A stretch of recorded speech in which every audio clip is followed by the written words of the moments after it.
भगवान शंकर कैलाश में बैठकर मेरी माँ को कथा सुनाते हुए कहते हैं, देवी अब मैं आपको अपनी एक चोरी की कथा सुनाता हूं। माँ ने कहा, प्रभु आपने चोरी की?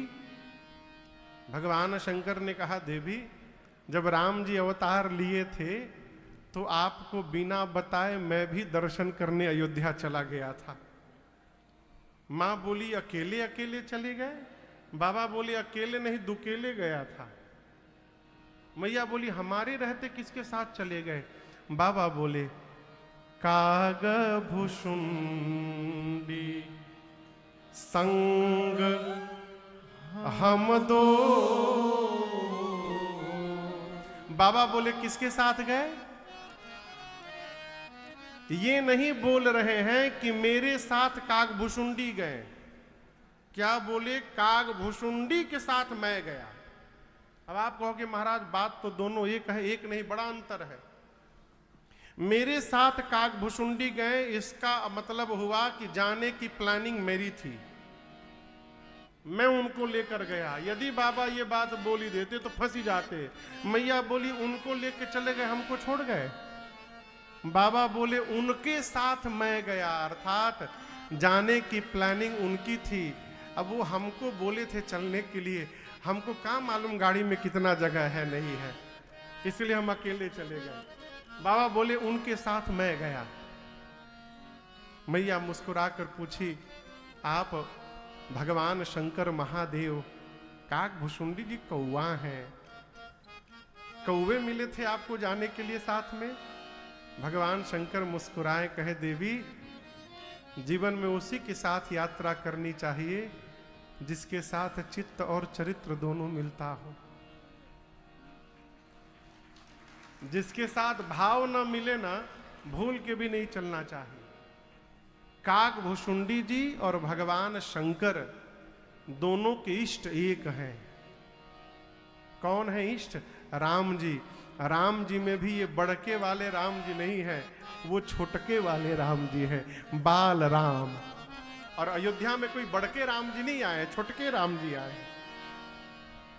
राम जी के भगत, कन्हैया के भगत, दो ही लोग घर से निकले ना, रास्ते में जाते बवाल हो जाएगा, बुरा ना मानिएगा। कहें कन्हैया वाले कहेंगे वृंदावन। एक जगह है सरकार, वहां लोग वृंदावन नहीं बोल पाते, बिनरावन बोलते हैं। हम 10 लोगों से बोले, भैया अरे बाबू बिनरावन नहीं होता है, वृंदावन। हम महाराज वही बिनरावन। लखनऊ को कई लोग नखलऊ बोलते हैं, हाँ, हनुमान जी को हनुमान बोलते हैं।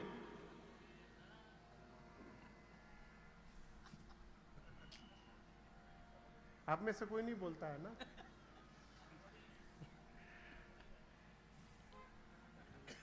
कन्हैया के भगत बोलेंगे वृंदावन चलो, राम जी के भगत बोलेंगे अयोध्या चलो। यात्रा उसी के साथ करिए जिससे भाव मिले। शंकर भगवान बोले, हम दोनों लोग गए।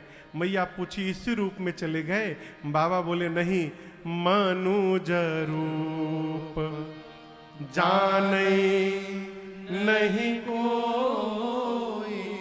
भगवान शंकर बोले, हम दोनों मनुष्य बनकर गए। मां पूछी, प्रभु दर्शन कैसे मिला? बाबा बोले, लंबी कहानी है। बोले, क्या कहानी है? भगवान शंकर बोले, हम दोनों मनुष्य बनकर गए, मैं गुरु बन गया और काग भुषुंडी को अपन चेला बना लिया। गुरु चेला बन के अयोध्या पहुंचे। अब अयोध्या में सामान्य जीव को राजमहल में जाने की अनुमति नहीं है। अब बिना भगवान छोटे हैं, बिना महल के भीतर गए दर्शन मिलेगा नहीं। तो शंकर जी बोले, देवी हमने काग भुषुंडी जी से कहा चेला कोई जुगाड़ लगाया जाए। बोले, एक काम करो, देखो रेंट पर कहीं कोई कमरा मिल रहा है क्या? काग भुषुंडी जी पूछे, क्या बात है? शंकर जी बोले, कार्यालय खोलना है। पहले बोले, पता करो कि सबसे अधिक भीड़ कहां होती है। काग भुषुंडी जी 2 दिन रेकी की अयोध्या का, तो देखे कि सरजू जी के घाट पर सवेरे सवेरे बड़ी भीड़ होती है, सारे अवधवासी स्नान करने आते हैं। शंकर जी बोले, ठीक है, सरजू जी के घाट पर कोई कमरा रेंट पर लो। कमरा रेंट पर लिया गया। अब भगवान शंकर ने अपना कार्यालय खोला, भविष्य पूछो केंद्र। साइन बोर्ड लगा सरकार ऊपर, साइन बोर्ड पर लिखा गया भविष्य पूछो केंद्र, प्रोपराइटर शंकर शर्मा, सहायक काग भुसुंडी पांडे। नीचे लिखा गया, बोर्ड पर नीचे लिखा गया। शंकर भगवान बोले काग भुसुंडी से के चेला, कस्टमर बनाना पड़ेगा, इसके लिए ऑफर देना पड़ेगा। एक काम करो, सवेरे सवेरे जाकर सरजू जी के घाट पर प्रचार करो, 1 महीने तक गुरुजी फीस नहीं लेंगे, बिना फीस लिए भविष्य बताएंगे। अब भारत में फ्री के नाम पर का हो जा रहा है, दिल्ली में आप लोग देख ही रहे हैं। खाली फ्री बोल दीजिए बस, आदमी कहीं दबाने को तैयार हो जाएगा। अरे एक महात्मा तो कहते थे कि फ्री में यदि फिनाइल मिले तो लोग वो भी पीने को तैयार हो जाएंगे, भीतर साफ कर देगा पूरा। जैसे काग भुसुंडी जी ने प्रचार किया कि 1 महीने तक गुरुजी कोई फीस नहीं लेंगे, लंबी कतार लग गई भगवान शंकर के कार्यालय के आगे। और अब बाबा को क्या देखना है हो, शंकर भगवान हाथ पकड़ते थे, अब बोलना शुरू कर देते। वो तो त्रिकालदर्शी है। पराठा खा के आए हो तुम आज, परसों स्कूटी से गिरे भी थे तुम, बच गए, ये हुआ वो हुआ। भगवान शंकर हाथ पकड़ते थे, बोलने लगते थे। देखते देखते बाबा की इतनी ख्याति हो गई, रात में 12 बजे से लाइन लगने लगा कार्यालय के आगे। लोग आपन आपन चादर बिछाने लगे। बात पहुंची मां कौशल्या के पास। दासियों ने जाकर कहा बहुत भारी पंडित जी आए हैं, शंकर शर्मा नाम है, चेला के साथ हाथ पकड़ते हैं, सब बता देते हैं। कौशल्या मैया ने कहा सेवकों को लेकर जाओ और पंडित जी को बुला कर लाओ, मुझे अपने राम के भाग्य के बारे में पूछना है। शंकर भगवान कार्यालय खोल के देख रहे थे हाथ, तब तक महल के सेवक पहुंचे, जाकर भीड़ हटाकर पहुंचे कार्यालय में। लोग बोले ओवरटेक न करिए, लाइन में आइए। बोले हम हाथ दिखाने नहीं आए हैं। जाकर सेवकों ने कहा कि आप में से शंकर शर्मा कौन है? बाबा बोले I am the Shankar Sharma, मैं हूं शंकर शर्मा, ये हमारे चेला भुसुंडी नारायण पांडे, बताइए क्या बात है? सेवकों ने कहा कि चलिए महारानी ने बुलवाया है, उनके लल्ला का भाग्य बताना है आपको। जैसे बाबा सुने, काग भुसुंडी जी से बोले चेला जल्दी पोथी पतरा बंद कर चले के ही जा से। अब जो लोग 12 बजे से लाइन लगाए हैं वो बोले बाबा कहां चले, हमारा भाग्य कौन बताएगा? शंकर जी बोले तहार भाग तुम जानो, अब मैं अपना भाग्य दर्शन करने जा रहा हूं, अब मैं रुकने वाला नहीं हूं यहां पर। है बाबा काग भुसुंडी जी को लेकर पहुंचे महल के द्वार पर। द्वार पर द्वारपाल खड़े थे, रोक दिए, कहे रुकिए रुकिए रुकिए, आप में से शंकर शर्मा कौन है? शंकर जी बोले मैं हूं शंकर शर्मा। से द्वारपालों ने कहा एंट्री पास केवल आपके नाम का है, चेला नहीं जाएगा आपका। बाबा बोले कोई बात नहीं, चेला को बाहर बिठाइए, भूज पूरी खिलाइएगा। काग भुसुंडी जी बोले बाबा भीतर जाने की बारी आई तो चेला को बाहर।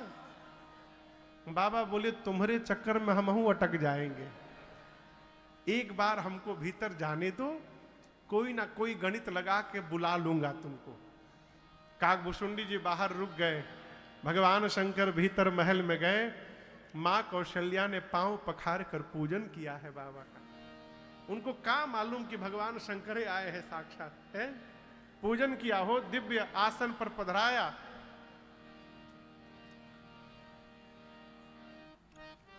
गोद में लेकर मेरी मां भगवान रघुनाथ जी को आई। अब आप दर्शन करिए, जैसे बाबा ने रघुनाथ जी को, राघव जी को देखा हो, बाबा गदगद हो गए। लेकिन भगवान शंकर को उसी क्षण काग भुसुंडी जी की याद आ गई। अरे हम तो दर्शन कर रहे हैं, हमारा चेला दर्शन से वंचित रह गया है, बाहर बैठा है। मां ने लाकर कहा कि मेरे लल्ला का भाग्य बताइएगा बाबा। शंकर जी बोले महारानी बता तो देता, लेकिन एक समस्या है थोड़ी। मां पूछी क्या समस्या है? बाबा बोले ऐसा है कि हमार सब पोथी पतरा लेकर हमार चेला झोली लेकर बाहर खड़ा है। अब जब तक चेला पोथी लेके आएगा नहीं हम बताएंगे का। माँ बोली उनको बुलवाना है का। बाबा बोले बड़ी कृपा होती। स्पेशल एंट्री हुई काकभूषुंडी जी की। काकभूषुंडी जी जैसे भीतर घुसे मन ही मन बोले जय हो प्रभु, अपने अपने साथ हमको भी आपने कृतार्थ कर दिया बाबा, आपकी जय हो। हारा हारा महादेव। काकभूषुंडी जी आए, प्रणाम करके खड़े हो गए। मां कौशल्या ने राम जी को भगवान शंकर के गोद में दिया, हाथ में बाबा लिए, ऐसे गोद में रघुनाथ जी को बाबा लिए, ले करके भगवान का दाहिना हाथ ले करके ऐसे शंकर जी देख रहे हैं। काकभूषुंडी जी को जलन होने लगी। मन में सोचे गुरु जी अकेले लूट रहे हैं, हमको पूछ भी नहीं रहे हैं। तो काकभूषुंडी जी ने कौशल्या मैया से कहा, महारानी जी नमस्ते, माई सेल्फ भूसुंडी नारायण पांडे, मैं चेला ऑफ गुरु जी का चेला हूं मैं। हम आपको एक बात बताना चाहते हैं, गुरु जी नहीं बताए होंगे। मां बोली क्या है? इधर बाबा देख रहे हैं। काकभूषुंडी जी बोले हमारे गुरु जी हाथ की रेखा के स्पेशलिस्ट हैं, हम पांव की रेखा के स्पेशलिस्ट हैं। तो जब तक गुरु जी हाथ देख रहे हैं, आप कहिए तो हम पांव देख लें। मां बोली देख लीजिए। तो काकभूषुंडी जी भगवान के छोटे छोटे पांव अपने एक ही हाथ में भगवान के दोनों पांव पकड़ लिए, एक ही हाथ में दोनों पांव, और जो भगवान का दूसरा हाथ खाली था उस दूसरे हाथ को लेकर अपने सिर पे रख लिए हैं। शंकर भगवान देखे काकभूषुंडी जी को, कहे अरे हम गुरु होकर केवल हाथ पकड़े हैं, ये चेलवा हाथ और पांव दोनों पकड़ लिया है, ये चेला तो गुरु जी से आगे निकल गए। आप काकभूषुंडी जी के सौभाग्य पर बाबा भी गदगद हो गए। और आपको बताऊं, उसी दिन भगवान शंकर ने मां कौशल्या से ये बात कही थी कि महारानी देखिए, माताओं को 2 प्रश्न पूछना होता है, 2-3 प्रश्न। एक तो स्वास्थ्य कैसा रहेगा, दूसरा प्रश्न पढ़ाई लिखाई ठीक से पढ़ी ना, और तीसरा प्रश्न महाराज बहू कैसी आएगी मेरी। तो मां ने भी ये प्रश्न किया, तो बहू कैसी आएगी, कब आएगी? तो भगवान शंकर ने कहा आपके बेटे की हाथ की रेखा बता रही है महारानी जी, जब तक किसी बाबा जी के साथ ये अयोध्या से बाहर नहीं निकलेंगे तब तक आपके घर में बहू आने वाली नहीं है। शंकर जी ने आज ही बता दिया। बाबा दर्शन करके गए, और आपको बताऊं शंकर जी दूसरी बार फिर दर्शन करने आए थे। राम जी जब थोड़े बड़े हो गए थे तो दूसरी बार हनुमान जी महाराज को लेकर के आए थे। दूसरी बार शंकर जी स्वयं मदारी बन गए थे और हनुमान जी को डोरी पहना करके पकड़ के लेकर आए थे। वो का पद है वो, आर्य बन के मदारी हो, आर्य बन के मदारी, शिव जी अयोध्या चलले बन के मदारी।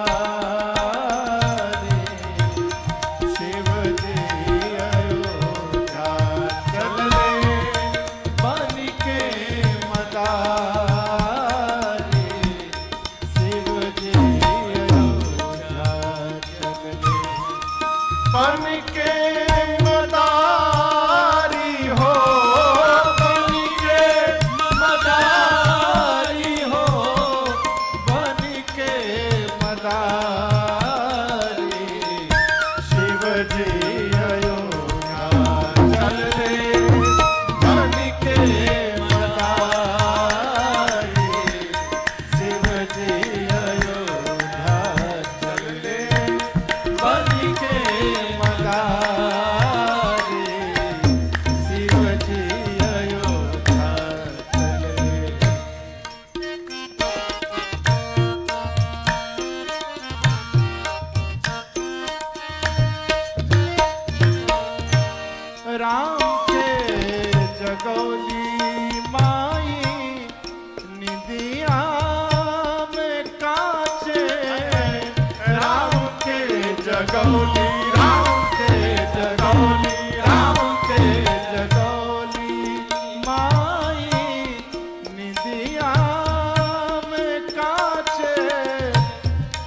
देखते बजा के डमरू भोला लगल नाचे, भोला लगल नाचे।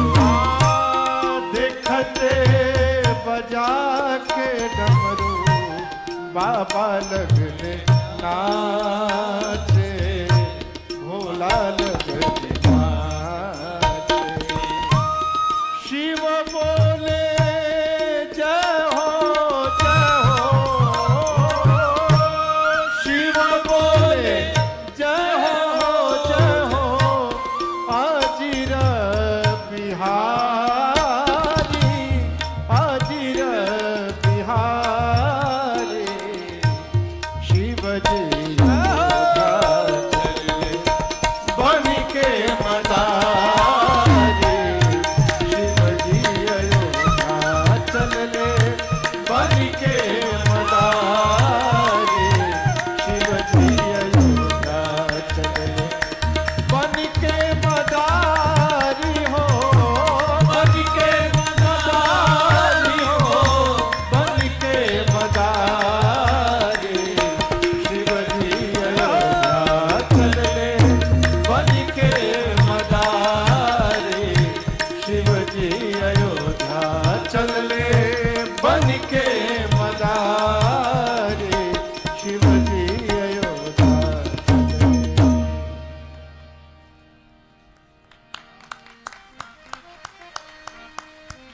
अरे बन के मदारी शिव जी अयोध्या चले। बाबा ने मां से कहा, देवी मैंने देखा उस समय महाराज दशरथ से आकर जिसने जो मांगा महाराज ने उसको वही लुटा दिया। गज रथ तुरग हेम गो हीरा, दीन है नृप नाना विधि चीरा। मांगने वाले संतुष्ट हुए, आशीर्वाद देते हैं। सकल तनय चिरजीव हो तुलसीदास के इसी प्रकार मांगने वाले आते गए, महाराज देते गए। कुछ दिन बीता, नामकरण संस्कार का दिन आया। किसका दिन आया? नाम रखने, जिस दिन नामकरण होता है वो संस्कार है। आजकल तो पहले ही हो जाता है, लड़का के जन्म के पहले ही। लड़का हो गया तो गुड्डा, लड़की हो गई तो गुड्डी। भाई किसी का नाम हो तो बुरा ना मानिएगा। नामकरण संस्कार का समय जानकर पूज्यपाद गुरुदेव भगवान को आदर पूर्वक श्री चक्रवर्ती जी ने बुलवाकर दिव्य आसन पर पधराया है। पांव पखार कर षोडशोपचार पूजन किया है और उसके बाद विनम्रता पूर्वक निवेदन करते हुए कहा, गुरुदेव धैर्य नाम जो मुनि गुणी आपने मेरे बच्चों के जो नाम पहले से मन में विचार करके रखे हैं, कृपा करके गुरुदेव एक एक नाम बताइए। गुरुदेव ने सबसे पहले कहा, महाराज आपकी गोद में जो आपके ज्येष्ठ पुत्र विराजमान है, ये आनंद के समुद्र हैं, सुख के धाम हैं, तिनके से लेकर त्रैलोक्य तक की सुंदर व्यवस्था करने वाले हैं। महाराज ये वही हैं जो सबको विश्राम प्रदान करेंगे।